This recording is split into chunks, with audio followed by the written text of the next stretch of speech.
Okay, thank Please. you. Okay, a very good afternoon and greetings from Pacific Trade Invest New Zealand to all online. Welcome to the Renewable Energy webinar, which we're proud to present to you this afternoon in collaboration with Jeff and his team at Camco.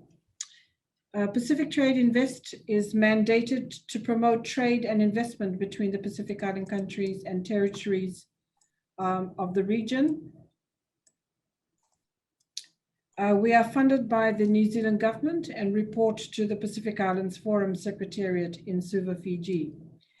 As members of the Pacific Islands Forum, all countries and territories are entitled to the services we provide to SMEs across the region, including the advice to government departments on trade and investment.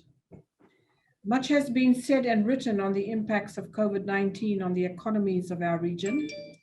While governments, regional organizations, development partners, and donors develop strategies and policy solutions to economic recovery and resilience, we at Pacific Trade Invest New Zealand have a role to play in building economic recovery through investment.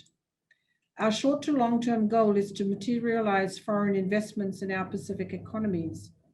Easier said than done when considering closed borders and the fragility of our economies impaired by COVID-19.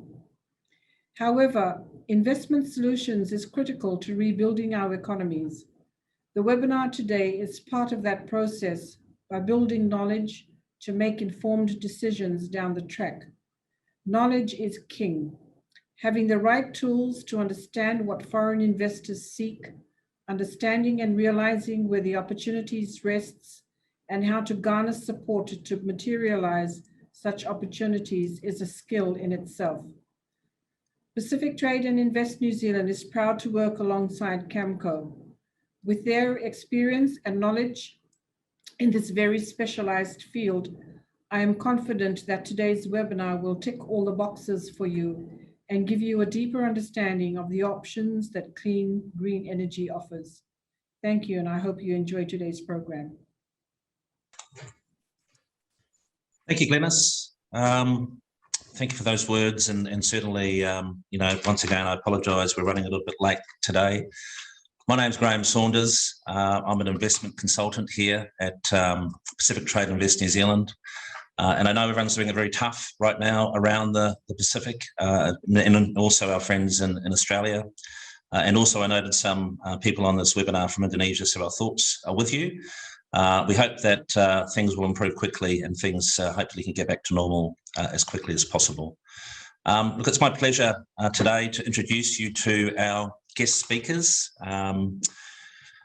For today's webinar, Jeff Sinclair, the Managing Director of Camco Clean Energy. And as a late addition that isn't on your agendas that we've sent out, we also have the pleasure of having Zach Bloomfield from Get Invest join us as well. Just a little bit of context to, I guess, today's webinar, and I guess part of the purpose for it.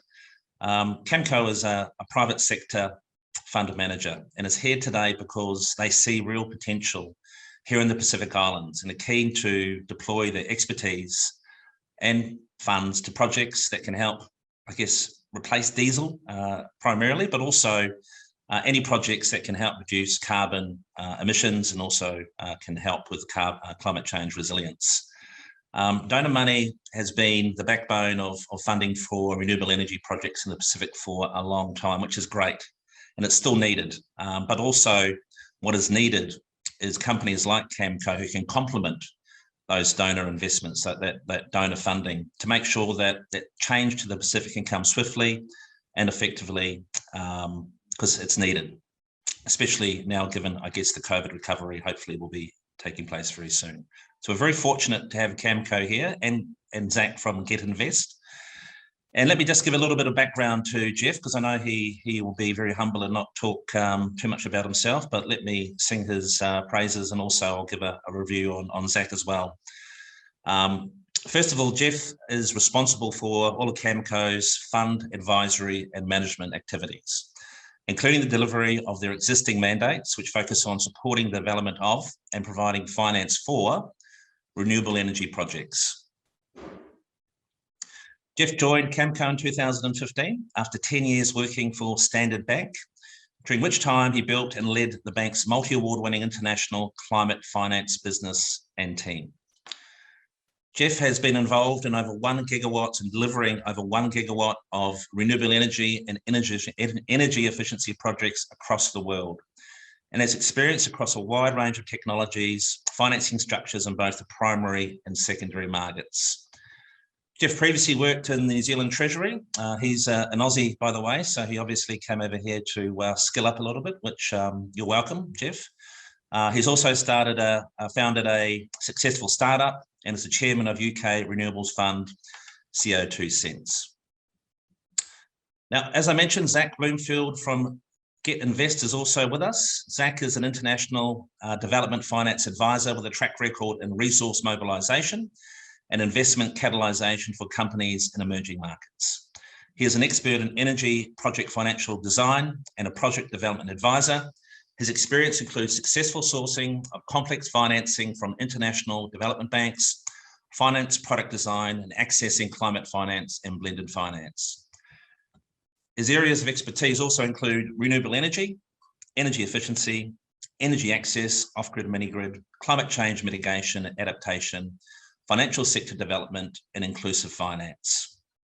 So there are two speakers, and once again, very, very fortunate to have them here to give up their time to talk about what they do, and they do very well. Just to give you a brief overview of today's webinar, there's going to be two 45-minute sessions with a break in between if needed.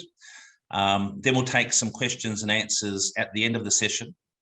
And if those questions get asked and we don't have time to answer it during this webinar, please send them through by email or on the system here. We'll collate them and we'll get back to every one of you with an answer. What's also really important for us as an organisation is to get feedback from everyone that participates in this webinar. Certainly would appreciate your honest appraisal because it helps us refine our webinars for the future and to make sure that the content we're giving is useful and going to be the most effective for everyone that participates. So that's enough from me. Let's hand over to the two stars of the show, Jeff and Zach. And Jeff, please take it away.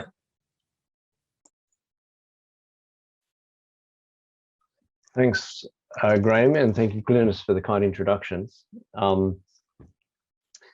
Before I start going through some slides and talking about the topic, I just wanted to thank Zach Bloomfield for joining at late notice. We have a great relationship with Get Invest. We work with them across a wide number of projects, and it's great to hear that firstly they're taking an interest in the Pacific, and secondly to have Zach here today. Excuse me a moment, I'll just share my screen and we can get going.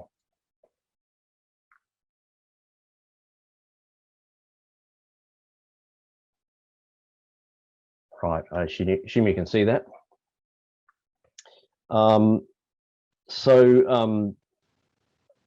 guess the purpose of the presentation today is to just really provide some information and perspective on renewable energy in the Pacific Islands, and to provide and discuss some tools to find and realize the opportunities in the region.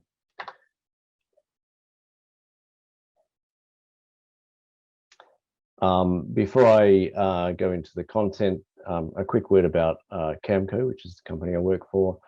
Camco is an investment manager focused completely on renewables, energy impact, energy access and impact.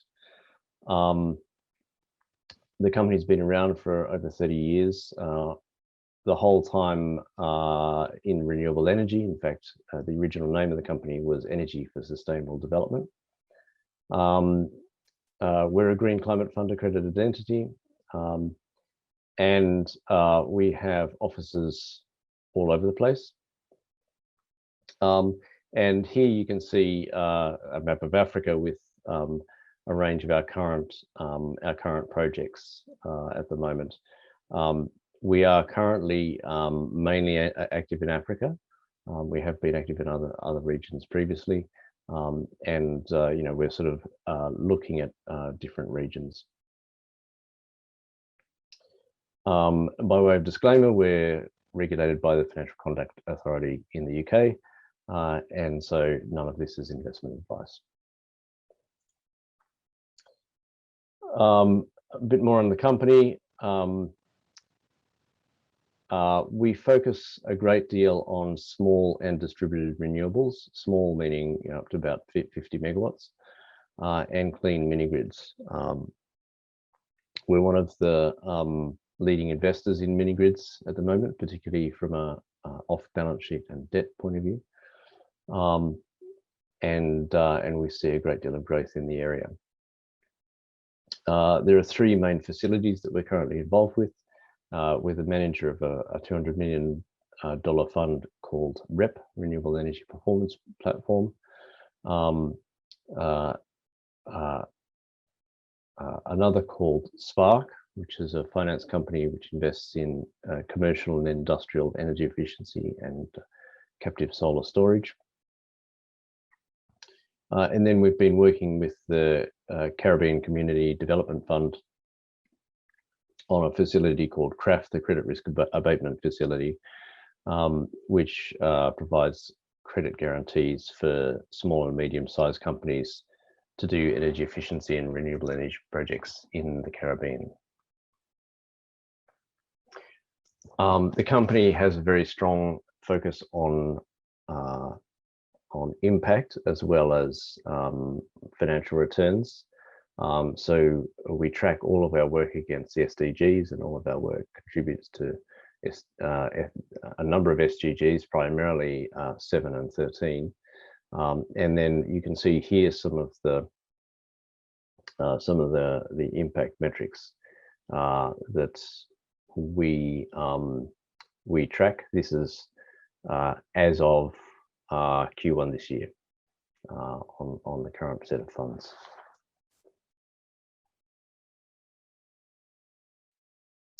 And then here's a few example transactions that we've been involved in, from solar home systems through solar hybrid mini grids. We're one of the leading financiers of off-balance sheet instruments, and some of the major names in those project types, solar batteries, and smaller renewable energy projects, although this slide focused mainly on off-grid projects.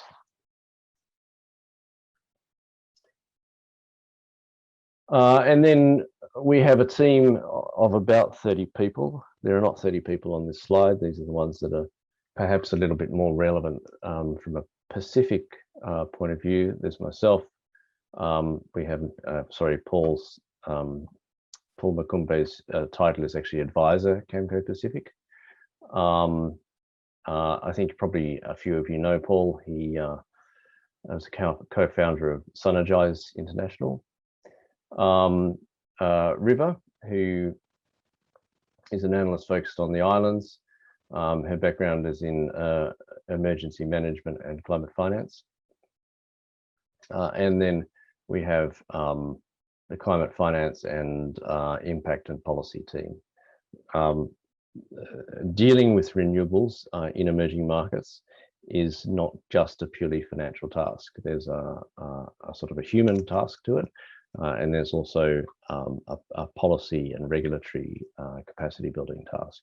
And so the team reflects that mixture of financial project development. We've done project development ourselves, and impact and policy. I think it's always a little easier to before we dive into details about finance, to think about a specific project. And I thought it'd be interesting to talk about mobile power for a moment. Now, mobile power is actually a UK company. and it's got a relatively new business model addressing socioeconomic group which cannot afford solar home systems. So they're sort of bottom of the pyramid. And what they do is they rent little battery packs with a 24-hour useful life, i.e., they have to be returned in 24 hours, and consumers use those for lights and for battery charging. The shop where people come and rent the battery from, you can see an example here, and the charging station uses a ground-mounted solar solution. And so what this is doing is providing very basic energy services to a whole group of people who wouldn't otherwise have it, using, actually what is a reasonably simple technology, but has been quite a challenge in implementing the business model and getting the payment mechanism to work, ensuring that you know what's happening with the batteries, that they get returned on time, and stuff like that.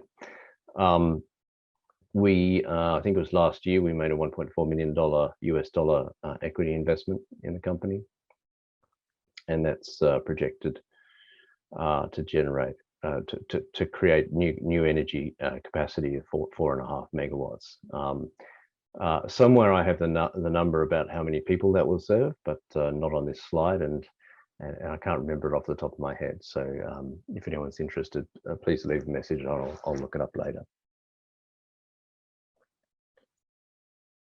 Moving on to energy options for Pacific Island countries. And what I'm going to try and do here, rather than lecture to you about what should happen, is give you information and perspectives to use in your thought. And I've also tried to span as broad a range of knowledge about finance as possible. So I know some of you on the webinar will not need a degree of the background that I'm going to provide, but I thought it'd be better to be a little more thorough in terms of explaining some of the terminology and concepts, and risk having one or two people having time to do their emails while the webinar is going on.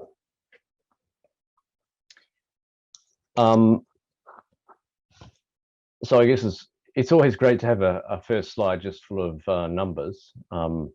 It's a bit of a test the eyes, but I think the main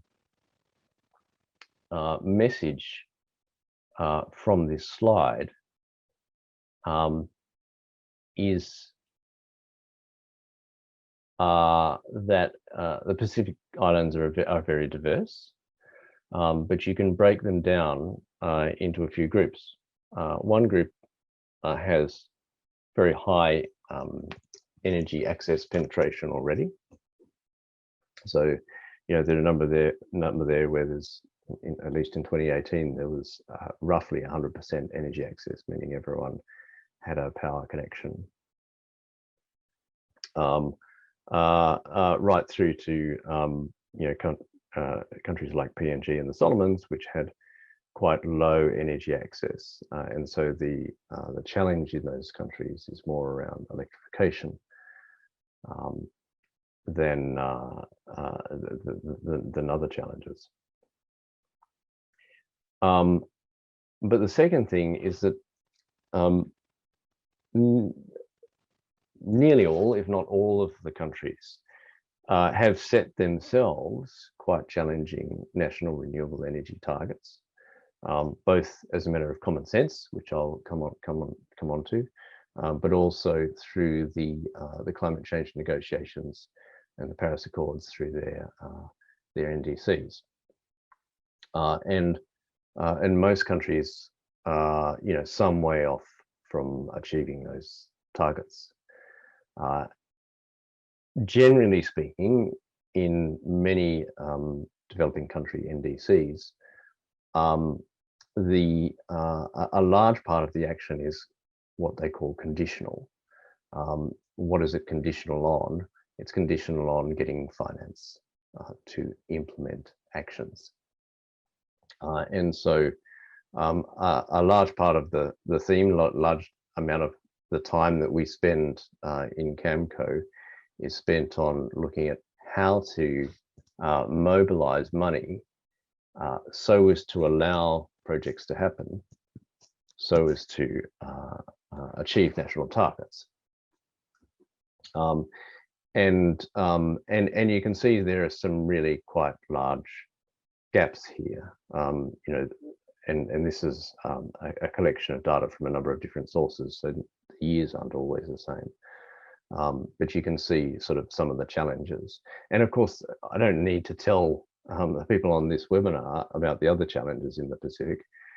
Small populations, typically, very dispersed and a great number of islands and atolls, and quite a wide range of levels of wealth and GDP per capita.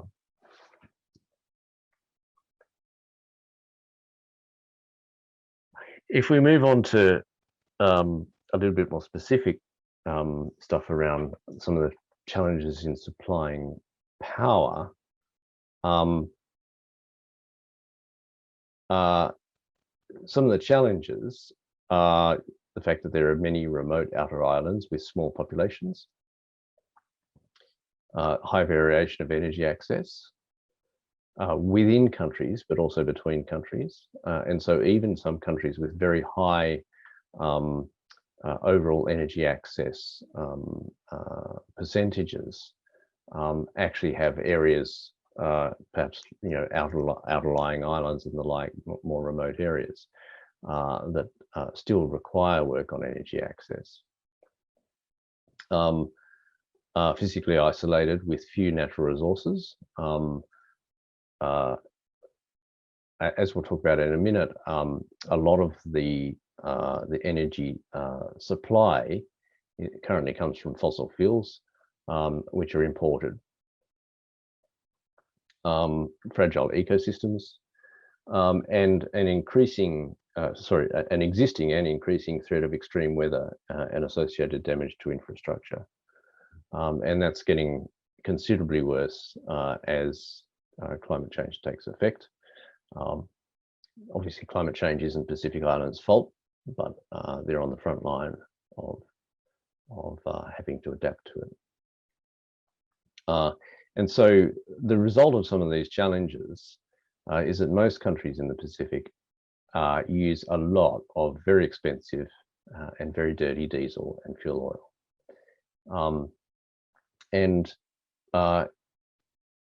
That has a lot of downsides, but one is that it has to be brought in by boat, and so the supply chain challenges, the supply chain volatility are really quite severe. And you can see that the application of that in some of these photos. You've got a shopping mall in Suva versus some reasonably relatively remote rural locations that that all have to be served with this infrastructure.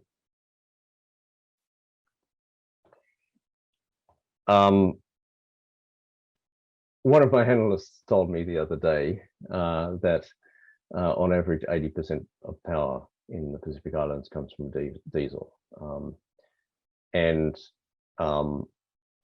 I thought it'd be worth putting up a historical chart, a time series chart of the diesel price.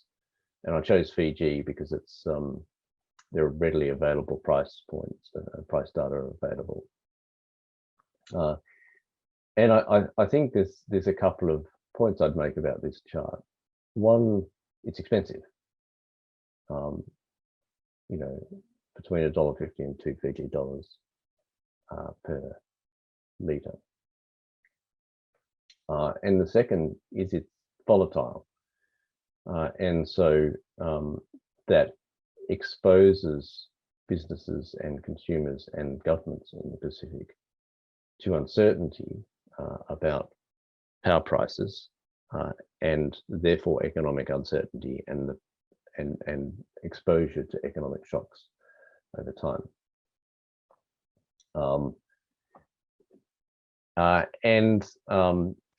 And because it's all imported, this creates macroeconomic issues around foreign exchange reserve, stressing foreign exchange reserves, et cetera, et cetera. And so effectively, you know, a lot of money is just basically flowing out of the country, and you don't really know how much it's going to be because you're reliant on an international market in US dollars. On the other hand,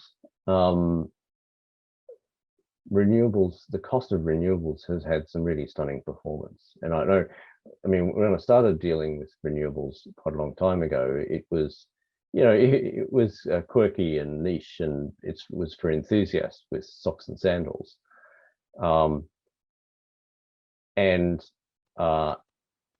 it's kind of grown up from that, I think.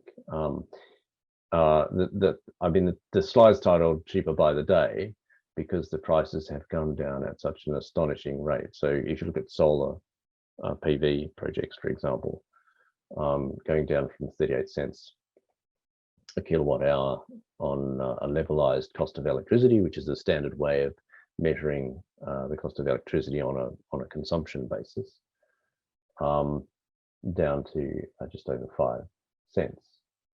And there have been some projects that have arrived at tariffs of less than 2 cents. They're needless to say, they're very large projects. And similarly, CSP, which is a concentrating solar, the difference between that and solar PV, a concentrating solar project has a field of reflectors all pointed at the top of the tower, and they reflect and concentrate the solar energy to the top of the tower, which then stores that energy in some sort of thermal mass. Quite often it's using molten salts, and then uses the heat to drive turbines and generate power. And you can see that that's the cost of that has come down enormously. And of course, one of the advantages of CSP, because you're storing heat in the thermal mass, in the case that I was using the molten salts, you have dispatchable power, you have non-intermittent power. It stores the electricity, or it stores the energy, and you can use it when you need to use it, rather than necessarily when the sun's shining. And then onshore wind is still, you know, getting pretty cheap. And offshore wind, which is a big story in a lot of countries, a lot of the more developed countries, has really taken off over the past 10 years. And so you can see CAGR on this chart means compound annual growth rate. And so you can see that solar PV has reduced in cost at a compound rate of 17.3% per year, and so on and so forth with the other technologies. Solar PV has actually, the price of PV panels has come up slightly through the COVID crisis. A lot of solar componentry is made in China, and so the disruption to supply chains had an effect. But there's also a question about when you start to get to the bottom of the feasible cost curve on solar. But you know, it has been a stunning story of getting very cheap. And then if you look at the cost of diesel-based electricity production, all of these technologies are cheaper than diesel, significantly. And so if I put my old banker's hat on, don't worry about doing something for the environment. Do it for your economy and do it for your businesses because it's cheaper.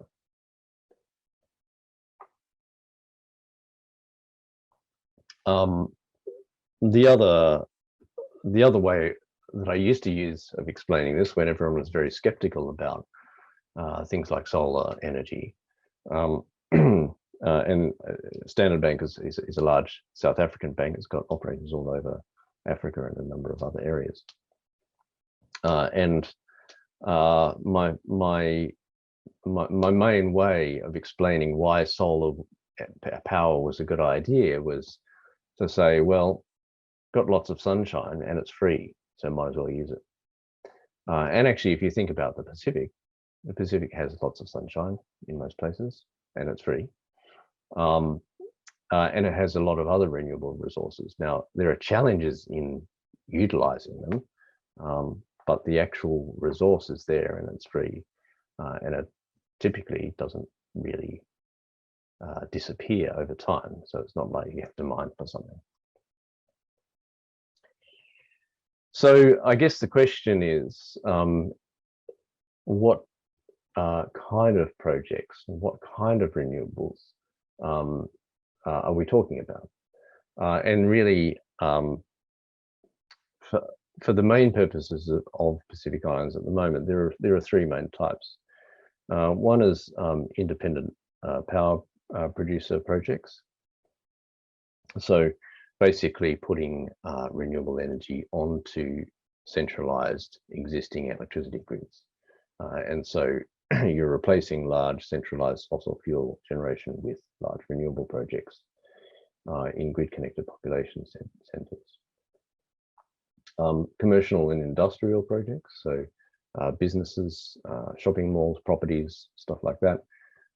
And these are quite often called captive projects, not because they're in a cage, but because the power is used, you generate your own power and use it. That's quite often used to reduce the strain on grids and also to reduce energy costs for businesses. So businesses are starting to realize that the renewable energy is becoming really much cheaper, and they're starting to use it, frankly, regardless of what the grid does. And then there's the energy access parts of this, and that's being addressed globally in three ways. One is to extend the grid. That is often quite an uneconomic proposition because the consumers that they haven't already connected are quite often low volume consumers and geographically dispersed. And so the economics of the grid don't really work very well. The second is solar home systems, with little solar panels with a few plugs and some lights, and maybe a TV or something like that.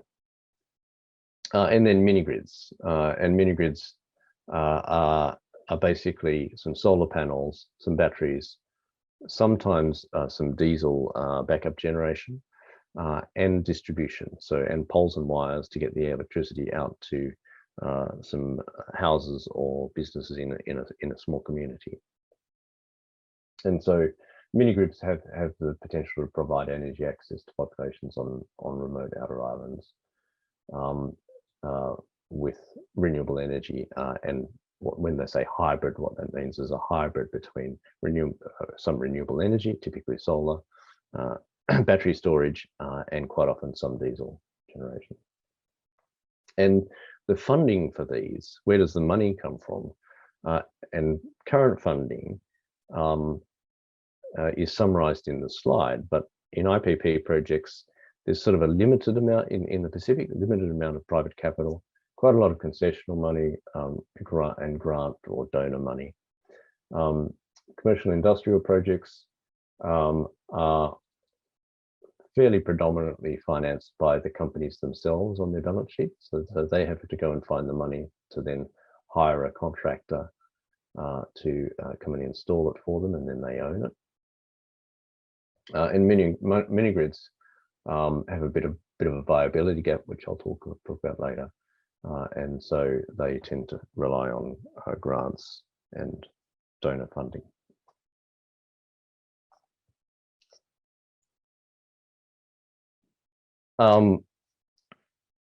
One last trend that's starting to happen, and I'll cover this a little bit more later, is that the traditional grid model of centralized generation and big wires, and then transformers, and then little wires, and then houses and businesses, is starting to become a little. This is creating more of a patchwork, or more of a, if you like, a tapestry of different types of power generation and power consumption, and that's creating some very interesting challenges for grid companies, because they start to get intermittent generation on the grid. They start to have households and businesses which are generating their own and want balancing, so they want their electricity demand to be filled in at different times of the day and in different circumstances, and they get multi-directional flow of power. Anyone who's an engineer will tell me that that's not an entirely accurate characterization of what happens, but it's probably the easiest way of thinking about it. Rather than having a unidirectional flow of power going from a big power station to a consumer, there's multi-directional flows going on. And so there's quite a lot of work going on around integrating all of these things and doing work on smart grids, so as to handle these multi-directional flows, and to take advantage of all the different opportunities that renewables are throwing up through an advancement of technology.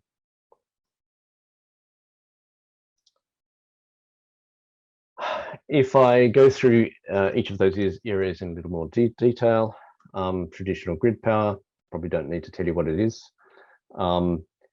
Some of the benefits, well, it's well established. Everyone knows what it is and how it works.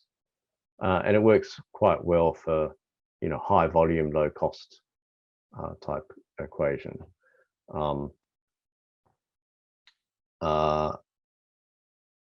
I put a question mark next to low cost, because quite often a low cost on older grid networks is based on the fact that quite a lot of the capex has been amortized, and so sometimes maintaining and rebuilding transmission and distribution networks can actually be really quite expensive.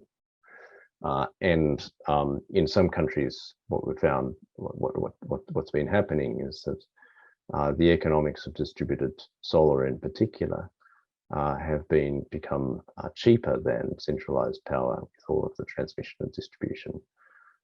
And so there's been a challenge about how to integrate that without and to adjust the revenue models of the utilities, so that they can still provide what is an essential service, but do so in a way that doesn't create massive losses. Some of the drawbacks are old-fashioned, meaning that there is now new technology there that has a lot of benefit and is quite often cheaper.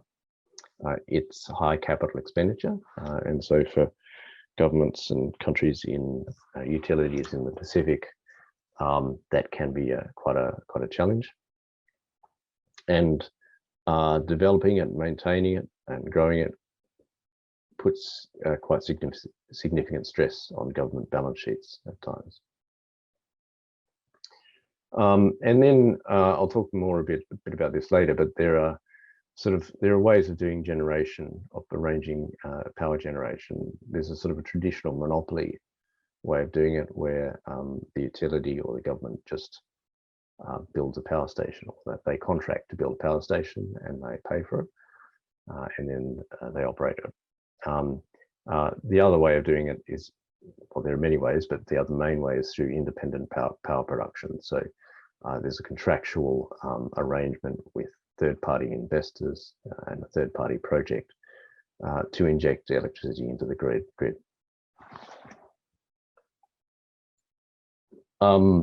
Direct use is more along the commercial industrial type area that I was talking about before. Benefits for the users, it's controllable. It's much more controllable for them, both in terms of the trade-off between volume or capex and quality, and also in a number of other ways. They can integrate energy efficiency measures in different ways, etc., etc. It can be a cheaper solution, but also it reduces strain on the grid and associated capex that comes with demand growth. Some of the drawbacks, it's customized, so everyone has their own system, and quite a lot of businesses, in my experience, view electricity bills as an operational expenditure coming out of the facilities department or the admin budget or something. And so sometimes it can be challenging for them to think about a capital expenditure versus long-term savings trade-off in that institutional context. And there are a number of funding models for C&I or direct use. On balance sheet, so the end user buys it and then owns it, or they can take that off their balance sheet. They can sign a power purchase agreement, they can sign a lease, or they can sign a service contract. Moving on to microgrids, some of the benefits: they reach isolated communities, or they can be used in that way. And they reduce grid reliance on the grid where grid is uneconomic. There are a number of drawbacks and unique issues with microgrids. One is that the all-in cost, so the tariff which has to be charged for these to break even with a reasonable return, can be quite high. But the reason for that is that they include both generation and poles and wires distribution to get the electricity to the consumers. And normally those are either subsidized in a lot of the distribution assets particularly, or they've been there for a long time and they're amortized. And so that creates some if you like, affordability issues. Quite a lot of the times, mini grids are used to target relatively low-income communities and low-income users, and often the socially acceptable tariff is lower than the break-even tariff, and so what quite a lot of donor programs have been doing in Africa, where there's a great deal of mini grid activity, is to focus on paying the gap between the socially acceptable tariff or the affordable tariff and the break-even tariff. A couple of other unique issues around this is how do you collect revenues, and the use of mobile payments has made that a great deal easier over time. So a lot of mini grids work on a prepay basis, so you have to, it's like a prepay electricity meter effectively, and collecting that revenue, you need to be able to collect the revenue without spending more on collecting it than the revenue itself. But the prepay methodology means that effectively the company supplying the electricity isn't taking credit risk. That's a bit of a finance geek's point. What they're taking is quantity of consumption risk, or what in mini grid language they say is ARPU risk, or average revenue per user. And a lot of mini grid developments have had certain projections about what the average revenue per user will be when at the time when they're being financed, but many of them have underperformed that. So the actual average revenue per user over the first few years has been quite a lot lower than the projected average revenue per user. And so there's a lot of work going on at the moment about, firstly, trying to better forecast that metric. And secondly, around helping users to use electricity productively. So through what they call a productive use program. So helping them to set up businesses, which gives them more income, but also uses more electricity.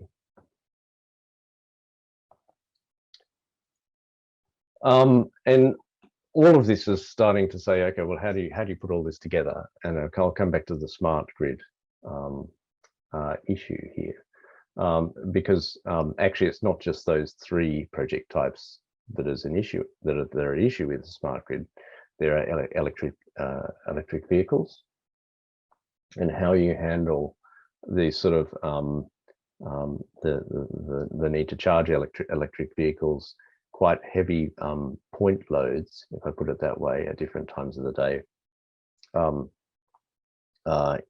Sometimes in quite weak grids, and then of course there's household rooftop solar, household self-generation to deal with as well. And so there's a lot of work going on around how you have smart controlling of that, so that you can put all these things in your system and still have stable and effective electricity supply.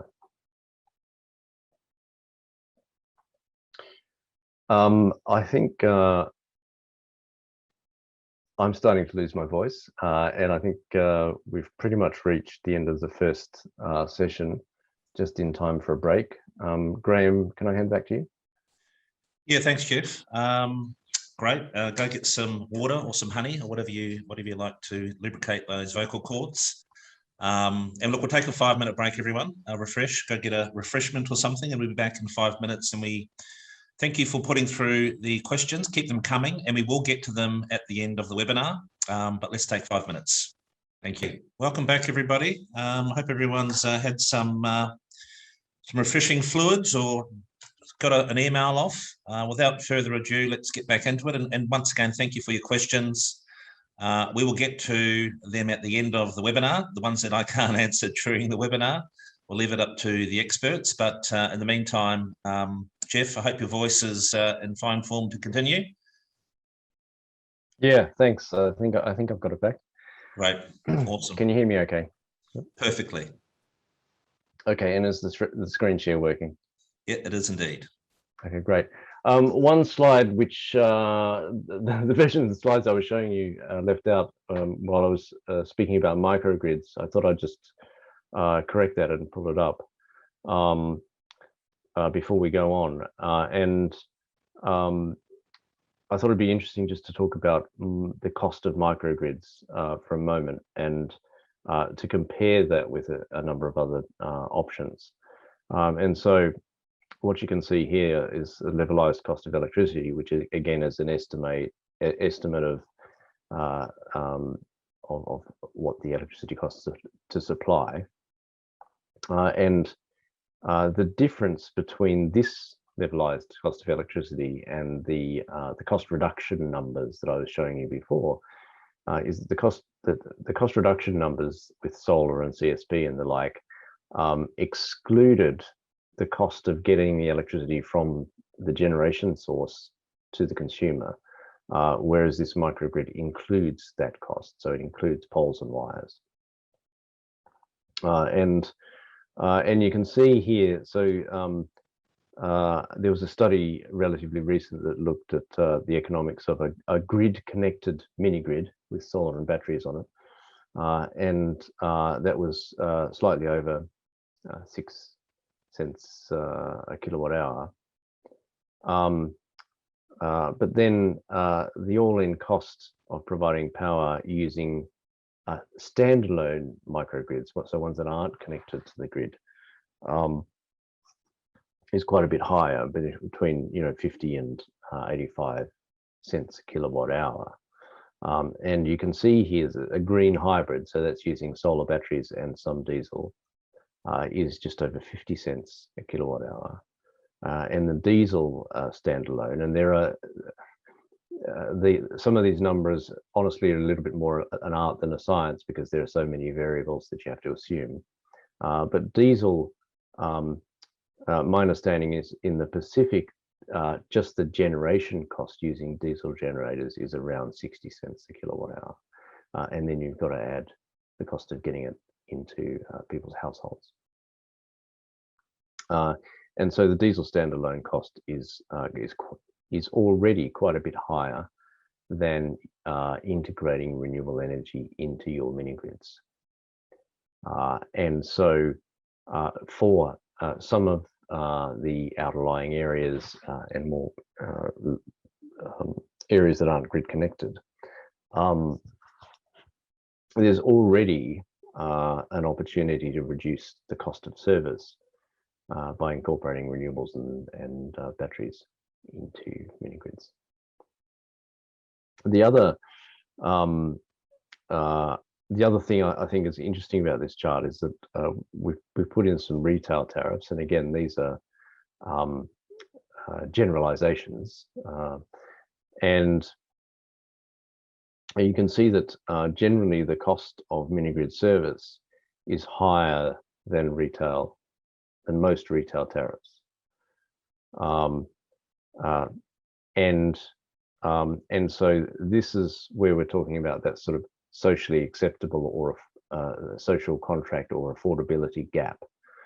And so if you were to charge, let's say, the Fiji retail tariff of I think it's 34 cents, that's the generalized approximation, then even with the green hybrid standalone mini grid, you would be losing money. But what's happened quite often is that from a political point of view, people have compared mini grid break-even tariffs with grid retail tariffs, which is, as I've explained, not necessarily a fair comparison, but they do it anyway. And so there tends to be a social pressure, so in some cases a regulated pressure, for mini grids not to charge greater than the grid tariff. Tanzania is an example here where quite a lot of mini grids had been developed on the basis of what they believed was a reasonably stable tariff settlement, and that changed. So the politics changed, and the regulator decided, or the Ministry of Energy, I should say, decided that mini grids shouldn't charge greater than the retail cost of electricity, and those projects are currently in financial distress. And so, in thinking about mini grids, there's a policy and a donor angle in trying to figure out how to deal with that affordability gap.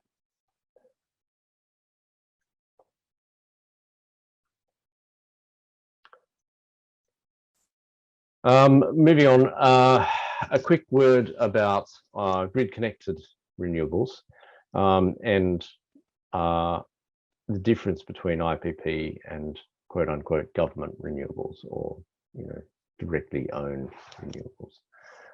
And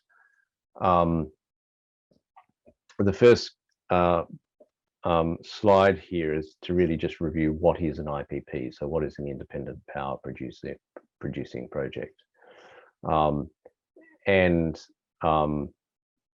Now, if this project was a government project, it would all just be within the utility grid box, okay?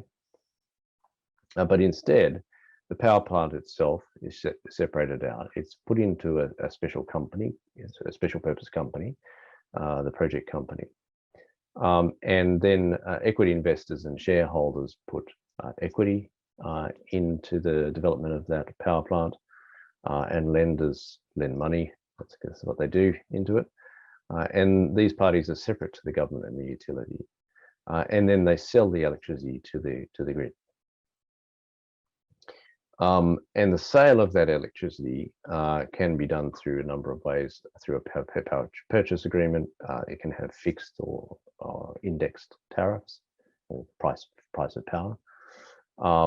And it can be a negotiated price, or if there is an electricity market, a market price. There's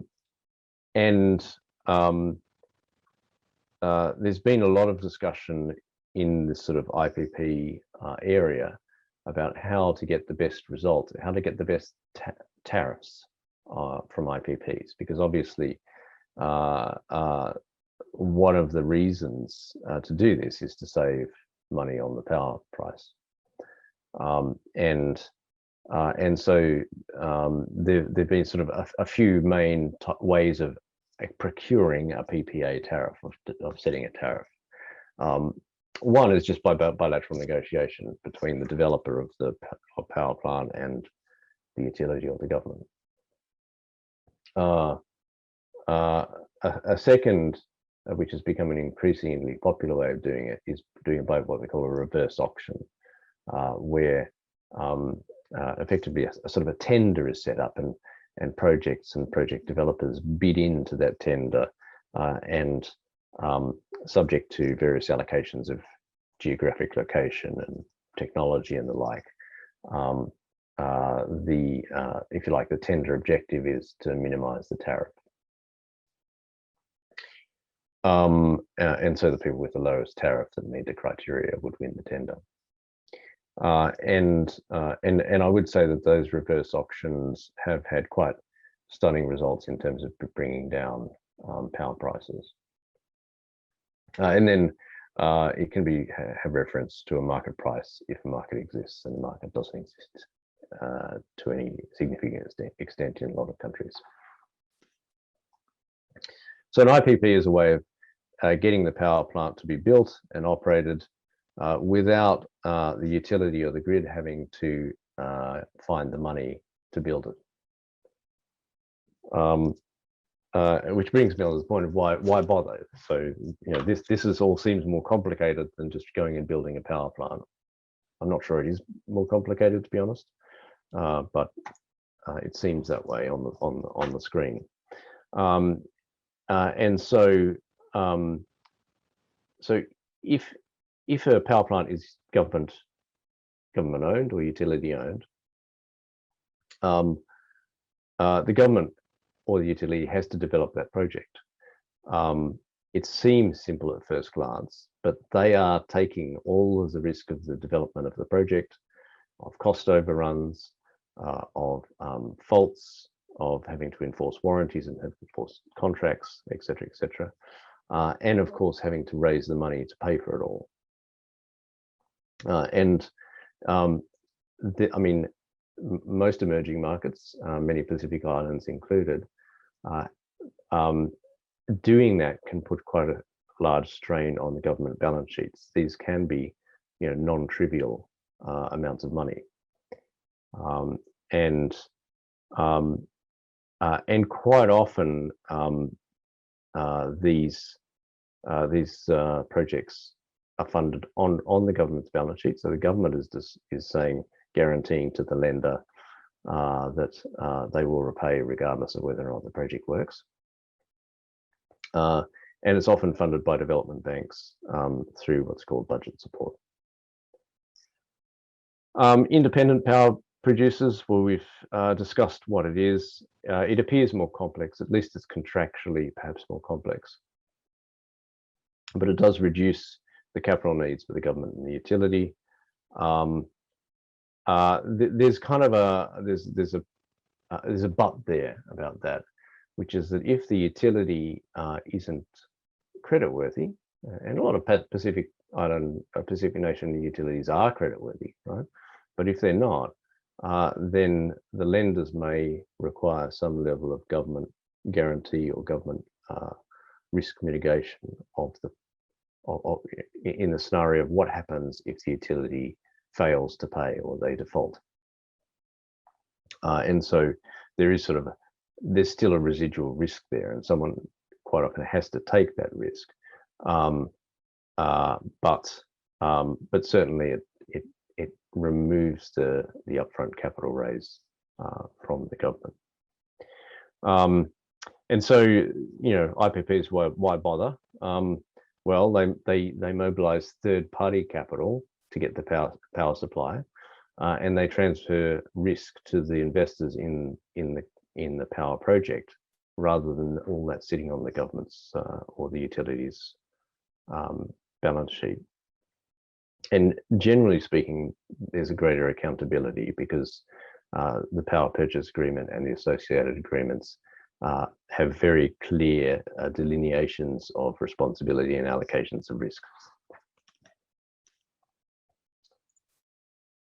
Moving on to some of the funding options, and I would say Zach is a bit of an expert in this, so Zach, feel free to interrupt.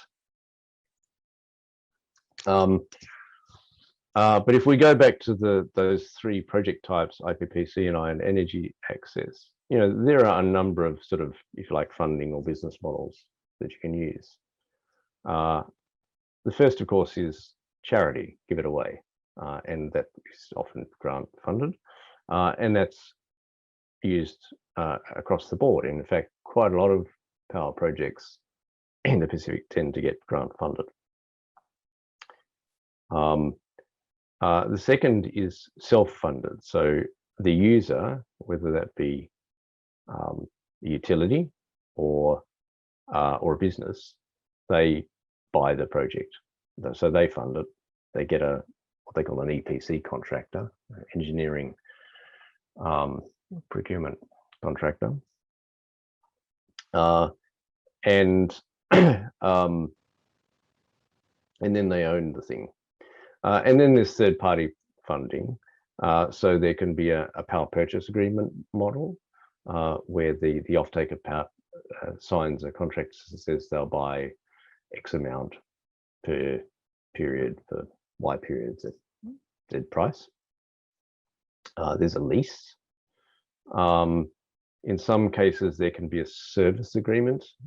It's a little bit sort of niche, but some people organize it that way. And then, of course, in mini-grids, there's retail power sales and corporate funding. So if you look at Electricité de France, EDF, for example, they have a very large balance sheet. They have a treasury operation, they have regular funding, and so they can fund projects just through their ordinary financial management.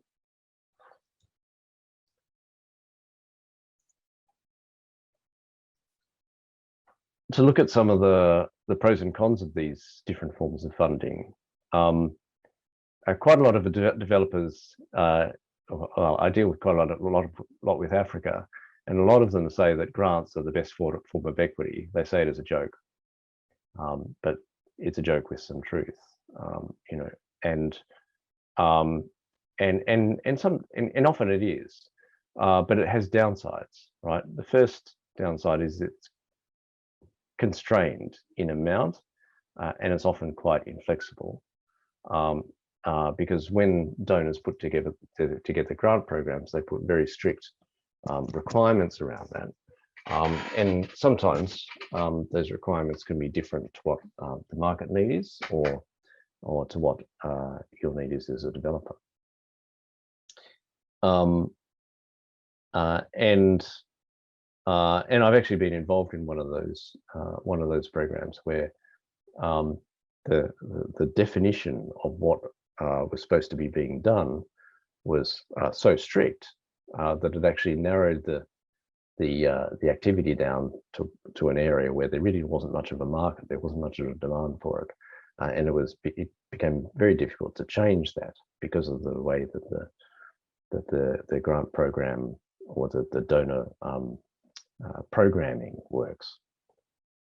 And so as someone seeking funding for this, okay, theoretically it's great if someone's just going to give you the money, but there are downsides to that as well, and sort of inflexibility and very long-term reporting obligations are a couple. Of course, you can then go to other forms of financing, and I'd just say the two main forms are on balance sheet and off balance sheet. If I'm a company, I've got a certain financial set of assets and liabilities, and if I can take a loan onto that, into my assets and liabilities as a liability, obviously, then you know I can raise money by borrowing on my balance sheet, meaning that as a company I must repay the money regardless of what happens. And so this is just regular borrowing. You can think about it individually as, you know, you could take a personal loan, you're required to repay it. That's a little bit like on balance sheet borrowing. And of course, the amount available depends on the strength of the balance sheet, and quite often that is constrained. And so the amount of money that you can deploy is constrained in that sense as well, including for governments. So governments have balance sheets, and they have you know, limits to how much they can borrow or how many liabilities they can enter into. And so you know, doing things on balance sheet can stress the government finances as well. And then there's this off balance sheet, which means that if you take the IPP diagram I was using before, you would lend to this project company without saying to the shareholders, well, if the project company goes bust, the shareholders must pay anyway. That's not on off-balance sheet lending. Off-balance sheet lending is where if the project company goes bust, the loan is lost.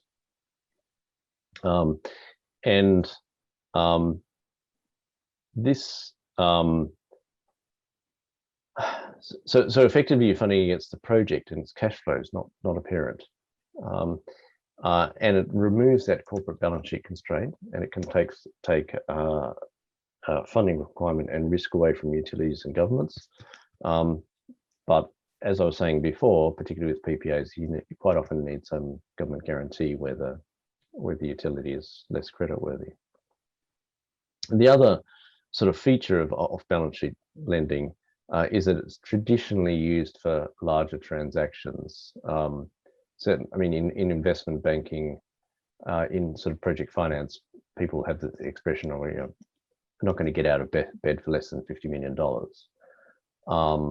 And so, and there are reasons for that, because there's a huge amount of work done in doing work required to do off-balance sheet lending, and they're very high transaction costs. So it's not unusual to have a legal bill for an off-balance sheet loan of between $1 and $2 million.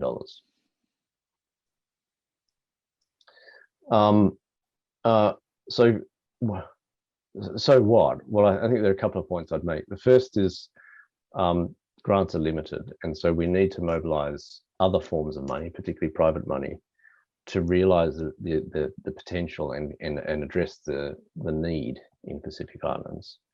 And the second need is really to try and make off-balance sheet financing cheaper, quicker, and able to handle smaller transactions, because most Pacific Islands, even a utility scale renewable energy plant, is small by project finance standards, and quite often the development banks, which tend to look at things from a project finance angle, really struggle to get down to sizes that suit the need.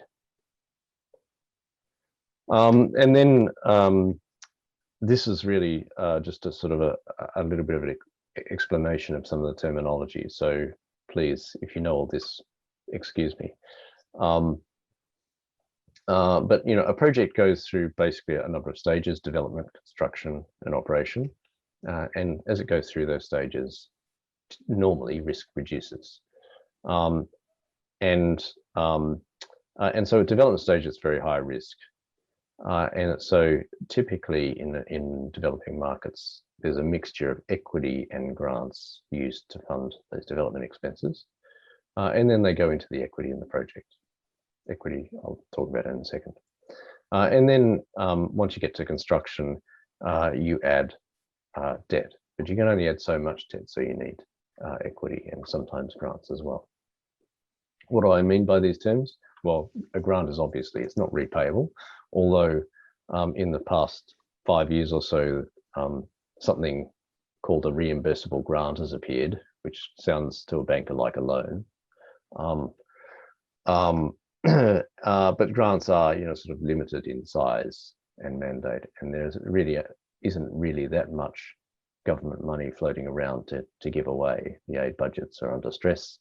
A number of aid budgets have been either cut or are under stress due to COVID issues.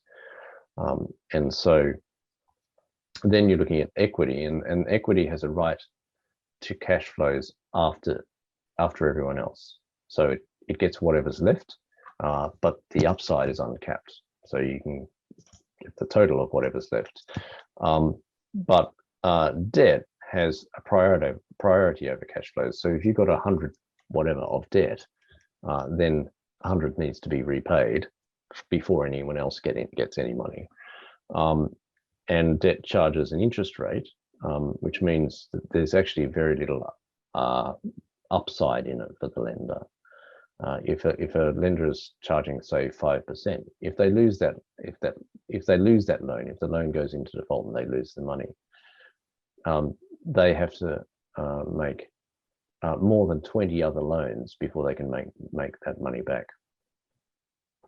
And so they have, as a result, they have extremely low risk tolerance. They don't like a scenario where they might lose the money, and so debt tends to be what they call very tightly secured and over collateralized. And Jeff, if I could just add, in this category of debt, you also often see the terms commercial versus concessional, and the notion of blended finance in the space. And what that's really talking about is the interest rate that's charged, because a concessional lender will be able to go even below what a market rate lender would be able to tolerate in terms of pricing. And also you might have different kinds of structural elements in a concessional loan that allow them to at least take a larger portion of risk, or a lower point of security, or a lower level of securitization in that loan. And the idea there is to further reduce the risk of sort of other senior lenders that might be commercial entities that are trying to be brought in by a donor-backed concessional lender.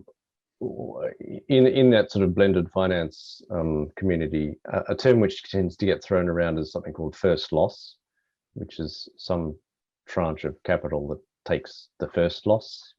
Funny the name. Of course, it's sometimes difficult to figure out whether that's a grant or whether it's equity. But there is this extra piece of terminology being used. Which actually segues neatly into some time for Zach to talk about GetInvest. I mean, as you can probably see already, even just with a very simple treatment, the task of putting together these deals and structuring them can be and bringing all the different parties together and making sure everything works takes a lot of work and also quite a lot of expertise. There are, a number of support programs to help countries and to help utilities and to help people do this, of which GetInvest is one extremely good one that we work with quite a lot. So perhaps if I can hand over to Zach just to give us a bit of a background, and feel free to pick up on any topics as well, Zach. Sure, my pleasure. Get your slides. Aha. Okay. I don't have to present them myself. Great. So as Jeff mentioned, I'm Zach Bloomfield. I'm a member of the GetInvest team, and it's important to remember that GetInvest is a larger program. It's actually a sub program under GetPro, And it serves to accelerate the investment in renewable energy in emerging markets. It started specifically focused, Jeff, if you can go to the next slide. It started specifically focused on sub-Saharan Africa, and it's relatively recently expanded to both the Caribbean and the Pacific regions as well. But it builds on experience since 2016, underpinned by support from the European Union, Germany, Sweden, the Netherlands, and Austria, in orienting itself and creating programs that help to mobilize investment and build a pipeline in investment-ready renewable energy. And we also work in energy efficiency and in e-mobility and a variety of other themes and sort of subcategories of what gets lumped into renewable energy. But to reinforce that the work that we do, in effect, in its most boiled down form, is basically free to the developer or free to the beneficiary advisory services on how to navigate the fairly complex process, as Jeff mentioned, of securing finance for a project, particularly third-party finance. But we can also help in structuring and preparing for some self-financing in certain contexts as well. We work in on-grid and off-grid contexts, and also have clean cooking and productive use as key themes right now. And the way we do this is we've since 2016, we've tried to build and expand our network of partners and of investors that we know and have, some of us have worked with previously, to be able to know when we get a client who comes and has a certain type of project in a certain country with certain beneficiaries, we can quickly narrow down the relevant financiers, because oftentimes without a bit of external help, it's hard and a bit opaque to get through and see who is the best financier for a certain project. Jeff, if you could actually skip back. Sorry. No problem. And so we have advisors throughout the world, actually, primarily in sub-Saharan Africa, because that's where we're anchored. And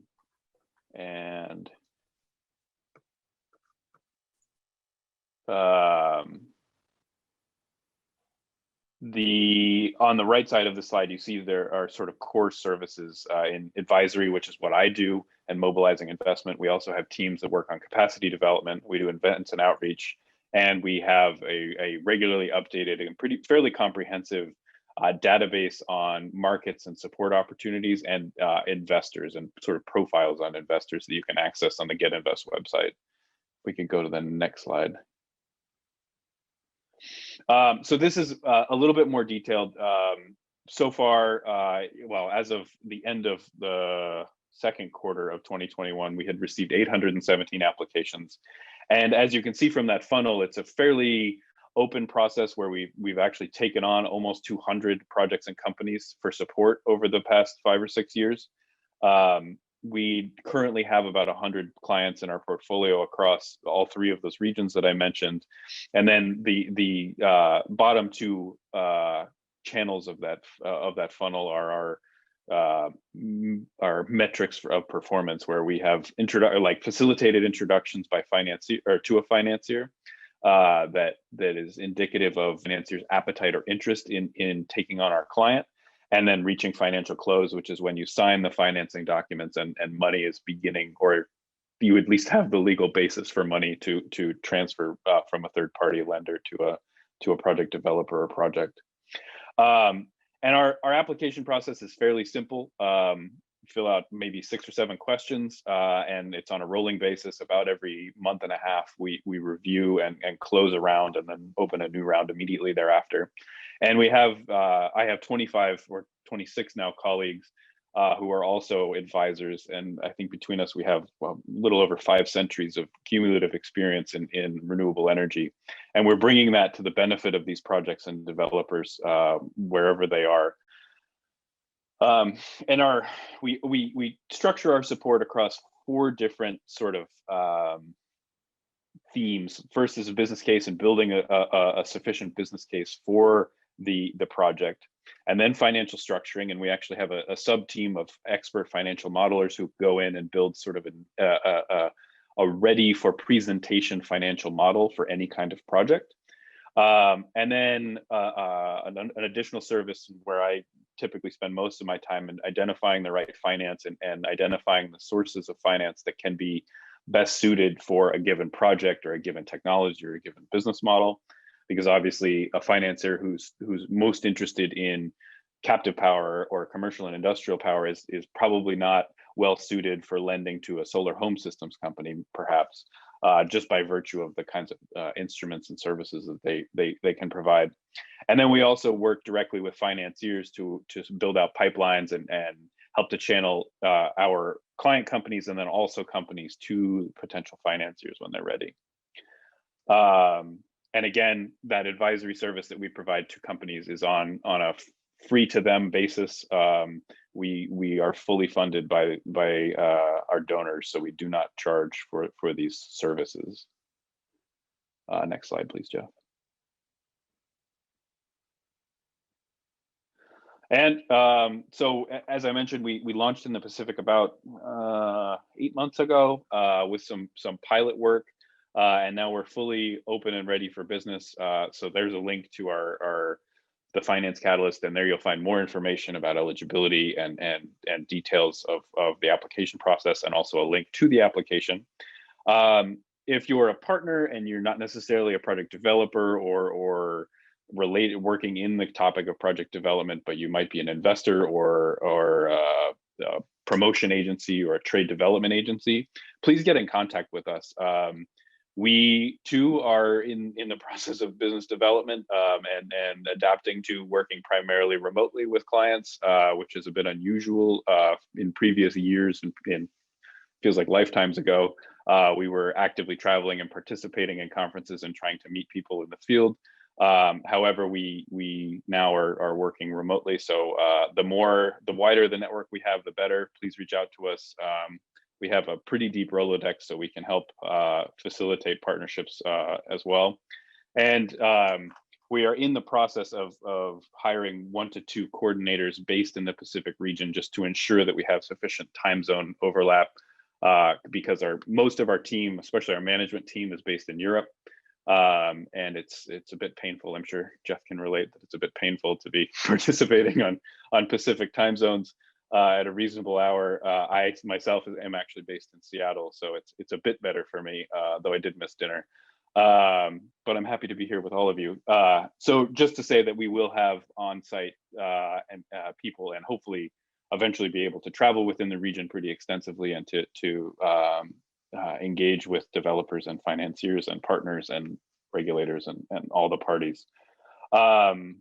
And you'll find my email address on the final slide. If you have any questions, please feel free to reach out to me if you see anything that's not clear on our website or in this presentation. And I think it's been said in the written Q&As, but all of the materials and a recording for the event will be shared with everyone who's participating. So you'll have this. You don't have to write it down quickly. It will be available to you later. Great. Thanks, Zach. And thank you to Jeff also. Look, I've been involved in various ways in renewable energy and climate change over the last 12 years, and I've certainly learned some things today. So thank you very much, and I hope everyone else has as well. Now, we do have, I guess, the gentlemen being so efficient with their presentations, we do have quite a bit of time for Q&A, which I think is one of the most valuable things that we can do in these webinars. And I might kick it off if that's okay, since we do have a lot of time. And I might start off with Jeff, if you don't mind. You still okay there? It's what, 3 a.m., 4 a.m. where you are right now? I can hear my 5-year-old waking up upstairs. Well, maybe we'll have a visitor soon. I guess just 2 questions, I guess, relating to the same topic, relating to the GCF that you've recently been accredited to act on behalf of. Just wanting to know, I guess, to enable those funds to be deployed into the Pacific, what is the process, I guess, you need to go through? And also a second part, to that is why, I guess, has the GCF decided to move to accrediting private sector entities? Please. Okay, so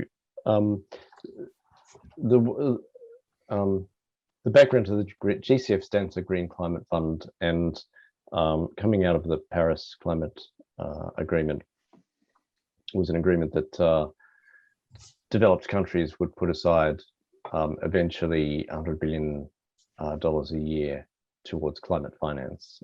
And one of the things they did to implement that was they formed this Green Climate Fund to take money in from the developed countries by way of through their donor programs and to deploy it into projects. The Green Climate Fund itself is, the secretariat is relatively small compared to the scale of its operations, and so you can't just, or you can approach the Green Climate Fund directly, but you can't approach them for funding directly. You have to go through what's called an accredited entity, and the job of the accredited entities is to screen things and then make sure that all of the fiduciary safeguarding, ENS, etc. Activities are performed properly, and everything is monitored well. And so Camco was appointed one of those. But in short, I mean, the way to sort of try and approach GCF for money is to find an accredited entity. You can talk to the Secretariat, they're very open. But as soon as you have a concept note that you want to talk to them about, they'll say, who's your accredited entity? And the accredited entity service is paid for by the GCF. So when you're approaching an accredited entity, you don't need to worry about them taking all your money because they've got it sorted out with the GCF to cover those costs. But yeah, so the first thing is to approach an accredited entity. The second thing is that the GCF is very much country-led, country-owned, and so any project for whatever countries it wants to actually operate in, it has to receive a letter of no objection from the government authority from that country in what's called a national designated authority. And so part of the idea with when you're formulating something that you think might be good for GCF funding is to look at the country's objectives and understand what they are and understand their program, perhaps go talk to the NDA and try and make sure that you're contributing to that rather than working against it. So I think they're probably the first two things. The GCF has various types of funding. There's project preparation funding by way of grants and in-kind technical assistance, debt and equity. I think I'll stop there on that one. Okay, sorry, I just had a quick moment of my battery running low, which is plugged in, so just might need to while you're doing that, I saw on the chat, I think Rona was talking about the data table, and PNG in her was not looking so good. I would say I think some countries in the Pacific have quite specific circumstances that that mean that achieving electrification and the like is more difficult. PNG has a larger population. It has sort of fairly challenging terrain, etc., etc. So I don't think it's something to be ashamed of particularly. It's just a fact, and it's a challenge to be dealt with.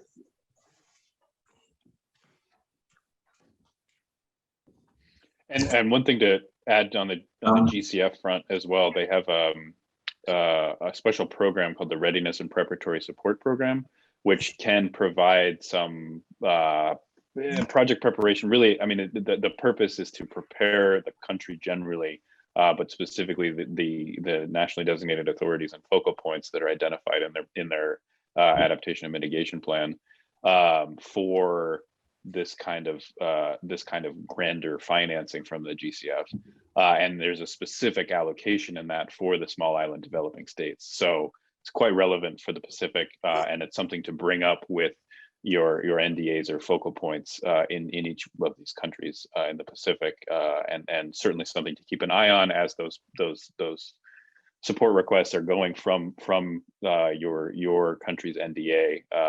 They're published online, and you can keep an eye on current priorities that way as well.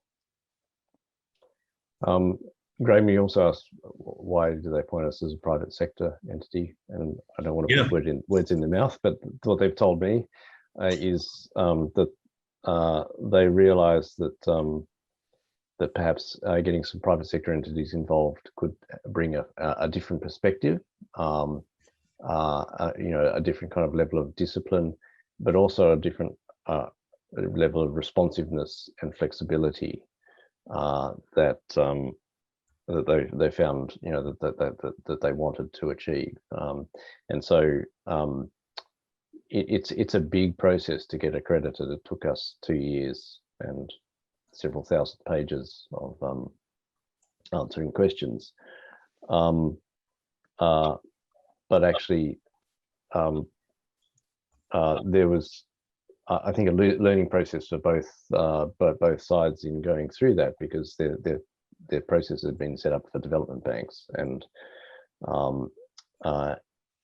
so, you know, there are different private sector ways of doing things and disciplines that actually are no less, in fact, quite often more stringent than public entities.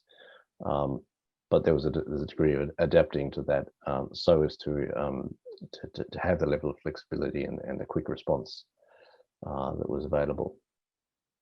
I would say that we, as an accredited entity, part of our job is to reach out to these NDAs, and we're starting to do that in the Pacific. So if there are any NDAs on the webinar, please do feel free to drop us a line.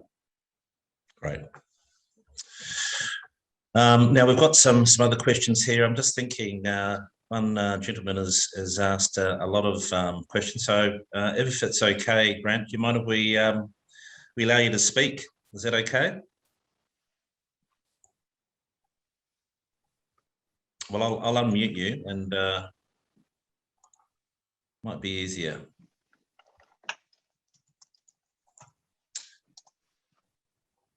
Can you hear me? Yeah, I can hear you. Can you hear me now? Loud and clear. Please go ahead. Please go ahead.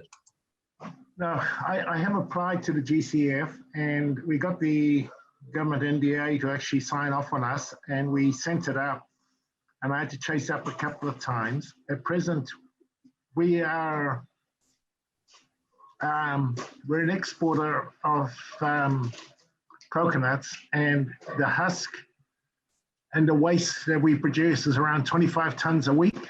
And so from that, we can get 25,000 kilowatt hours. And on top of that, we want to replant the coconut and use the waste from the replanting process to actually turn into kilowatt hours as well for a gasification program. I've been working for a company in Germany, and they are presently in Tanzania installing such a system, which they hadn't known about until I explained what could be got. And it was really interesting. They've told me they'll be coming here as soon as they can. But when I asked for a price per kilowatt hour, I was given a very low price. It was a third what was being offered for solar. But the generation is 24/7, 365 days of the year, because the backup is actually diesel. We would run the engine off diesel, and the monitoring of the gasification plant is actually done by Germany, because we would connect to them through the internet. So we've done an awful lot of work. We've costed it all out, and we've worked it out. And if the government was to come on board, we would be able to justify the expenditure. Yeah, look, I mean, biomass and other, let's say, non-intermittent forms of renewables are very good forms. Sorry, I didn't put all of the that much of a range in that cost chart, but you know, they really are quite good forms of generation as long as you can get the technology working. And I know gasification is a particularly challenging technology to get working in some locations, including Tanzania. I mean, I think the GCF processes are fairly heavy, and which is one of the reasons why they've started to bring in private sector entities so they can try and, you know, push through some of these bureaucracy.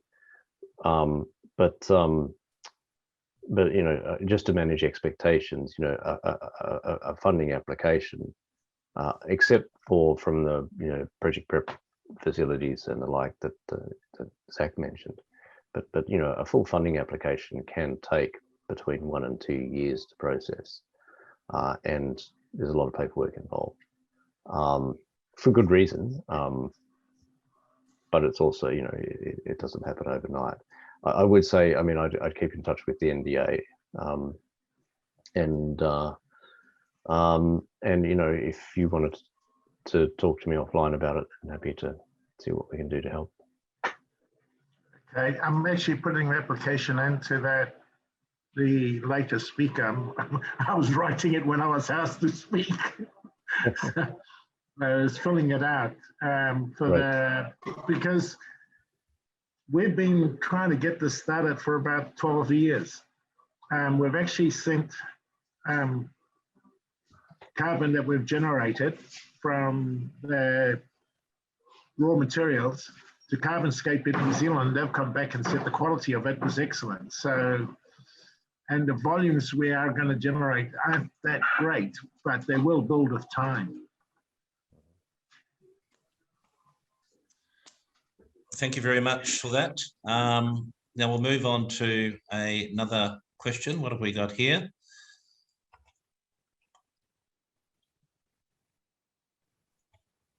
We've got a question for you, Zach. What could be the lowest investment finance? So what's the, I guess, the bottom in regards to amounts, CapEx for a project?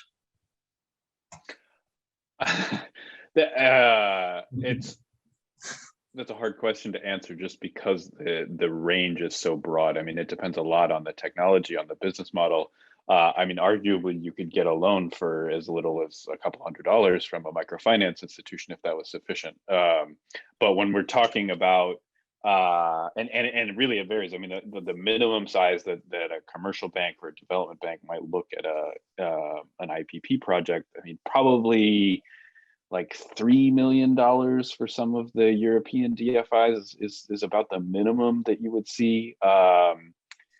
But if we're talking about a CNI or captive project or mini grids, I mean, obviously they have tailored projects or tailored products for those kinds of projects. And so it really depends a lot. And it depends a lot, I mean, to get back to Jeff's point, whether we're talking about, you know, kind of self-financing or corporate model financing or project structures, whereas, I mean, project structures, just because of the due diligence costs and the general economies of scale of that kind of activity, really you're looking at a minimum size of 15 to 20 million for corporate finance. I mean, it really, you're talking about potentially SME finance all the way down to sort of startup loans and that kind of thing that could be in a couple of $1,000s depending on the investor or the lender. So I mean, without more detail, it's hard to say more specifically than that. Is it possible to bundle the smaller projects to get them up to a level, depending on the sort of finance you are going for, bundle smaller projects together? Is that's something that's quite common? It is talked about. It's commonly discussed. I would say it's less commonly achieved. There's a lot of compounding risk factors when you talk about bundling and dealing with a whole portfolio of assets. Particularly if you're talking about a project finance structure, it can get kind of messy to understand and disaggregate the different portions. And then you might have some investors or lenders that are interested in a certain part of that bundle, whereas others are interested in another part of bundle. So you end up with these ring fences within the structure. Generally, I mean, a corporate model, so particularly in Africa, for example, we see sort of aggregation and mergers and acquisitions happening in the mini grid space, where a mini grid operator is buying up other smaller operators and aggregating into a larger portfolio of active mini grids that are not physically connected to one another, but function basically identically at various sizes, depending on the sort of local population and demand. And in those cases, bundling can be effective. I would also say that bundling through a corporate financing structure can be effective in the C&I space as well. If you have a supplier or an operator of captive assets that particularly, I mean, you see a lot of growth in sort of leasing of captive assets and lease to own structures for installation of on-site solar. And that can be effective. I mean, bundling or just financed through a corporate structure. I mean, I guess they're kind of similar notions, but Jeff, do you have anything to add there? Not really. I mean, I think the thing with bundling together is there's quite a lot of structuring to do in the bundling to make sure that it's a marketable package. And so I think if you're going to do that, you want to do it so that you can repeat that reasonably often, because there's quite an upfront cost in putting it together. And I would say that it's something to be approached with caution if the reason you're doing it is to reach a threshold for one investor or another in terms of overall size. If it fits with your business strategy, then it makes sense, because like Jeff said, it's expensive to do and challenging to do technically. But if it fits with your strategy, then by all means, go ahead. I sorry, just mean to prolong that one little bit. I think it also depends on the type of investors you're trying to approach. A lot of banks and development banks, you might say, well, I've got this bundle that gets you to your size, which they'll be happy about, but then they'll go and do individual due diligence and individual ESIAs and all sorts of stuff on every single project. And so the cost can mount up. And so there's a question of how you do it, and also the type of investor you speak to, and sort of making sure that they've got the institutional flexibility and systems to be able to handle that. Right, thank you. Look, we're at 2 o'clock, but we did start a little bit late, so if it's okay, maybe we'll take a couple more. If you gentlemen are all right with that? Got enough time? Now I've got one in the chat section here. Now it's relating to one about PNG. I guess just articulating that has been some issues in the past, but the business community is starting to put pressure to mitigate some of those, I guess, past issues in regards to setting up renewable energy projects in PNG. I've got one here. If we have an ongoing project, is there a way a renewable energy supplier can get assistance with getting some sort of bank guarantee? In our case, we have a supplier going to supply to a contractor who has gotten a contract to supply and install multiple small solar systems from a government ministry.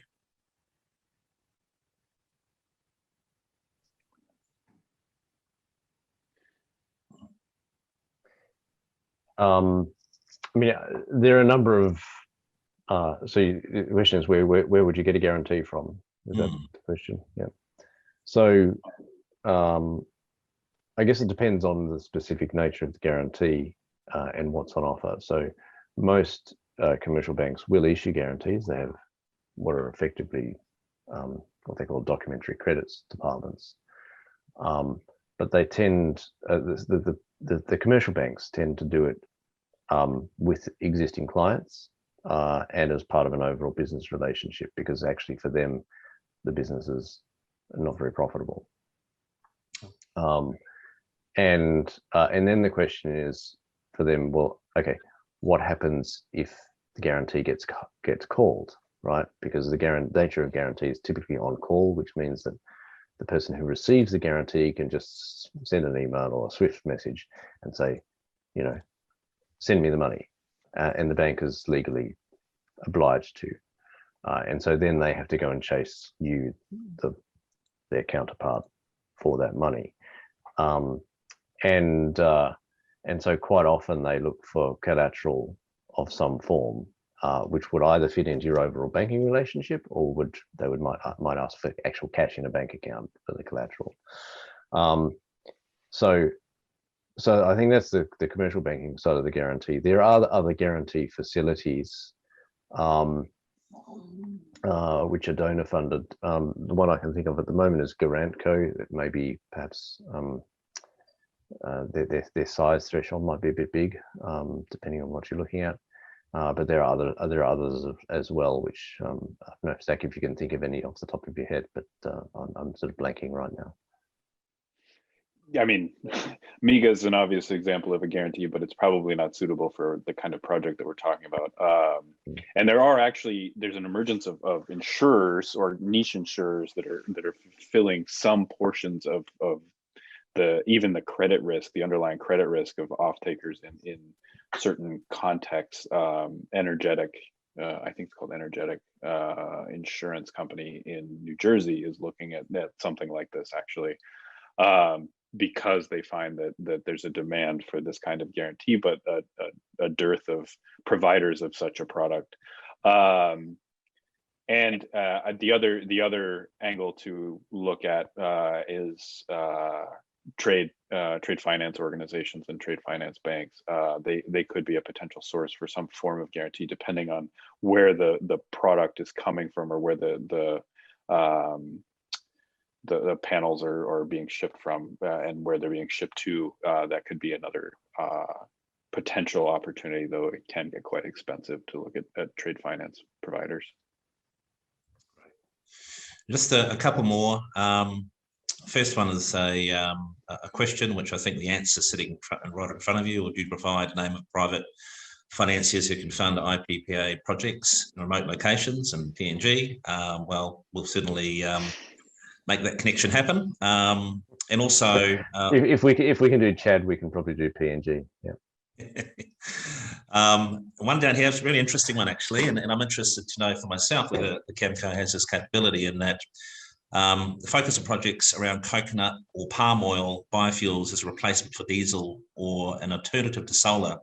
The location rains at least 70% of the year, so not so fantastic for solar. Have you done anything in that space before? Yes, Camco has done palm biomass related projects, mainly in Southeast Asia. And they're actually pretty good project types. The environmental and social element of it is pretty important. Obviously, there's sort of issues around deforestation and associated land use and community issues. But if they can be addressed properly, then using palm kernels to waste palm product is it's a pretty good project. Yeah, I do recall we did a number of those back in the clean development mechanism days in Indonesia. We would replace, I guess, what they were taking off the grid, and they would get a nice benefit from the certified emission reductions that we would sell to, I think, to Standard Bank some of the time, funnily enough. Yes. Unfortunately, those certified emission reductions are worthless now, but yeah. People keep telling me that market's coming back. Yeah, it was certainly good in the day. That's no doubt about that. GFC saw all that come tumbling down, unfortunately. Now, I notice there's no more questions, so I might wrap up. Looking for any more last minute questions? No. Jeff, is there anything you want to say before we close off today's webinar? Other than thanks for sticking it out. I hope it's been useful. Please feel free to contact me or Zach. I'll put my email's been on there for a while, so I'll put his back up, so in case you need to write it down. But I think the slides will be circulated anyway. Yeah. No, but thanks very much for your time. And the next one will be we'll be able to answer some of the questions a bit more. and also some more worked examples. Well, gentlemen, thank you very much. In particular, to Jeff getting up at this early hour, Zach for missing your dinner. We certainly appreciate your sacrifice. It is duly noted. And look, as just discussed, we will send out the videos and we'll send a video out and a presentation for everyone to refer to. And please, we encourage everyone to send this around to all your contacts within the Pacific, within the government, within the private sector. I think everyone needs to work together to be able to make significant change in the Pacific, and certainly with the likes of Camco and Get Invest showing an interest in coming here and wanting to be a part of the solution. Along with all the other players that have been doing it for many years, I think that bodes well for the future for the Pacific Islands, and I'm very, very happy about it. Please fill in your feedback forms. Like I said, these are really valuable for us, so please take some time. It'll only take 5 minutes to go through and send them through to us. You should have a link right now in your inbox from us about the links to the video presentation, which will be released very soon. Look, there's lots of challenges to overcome in everything related to climate change, as we've seen, not just now, but over the many years that this has been, I guess, known to us. And it's good to see that many people have dropped the skepticism around it, accepted it, and now everyone seems to be, or most people seem to be working towards tangible solutions that are going to work. So really happy to have Camco and Get Invest give their time to us. Jeff and Zach, thank you again. Thank you to everyone for participating today.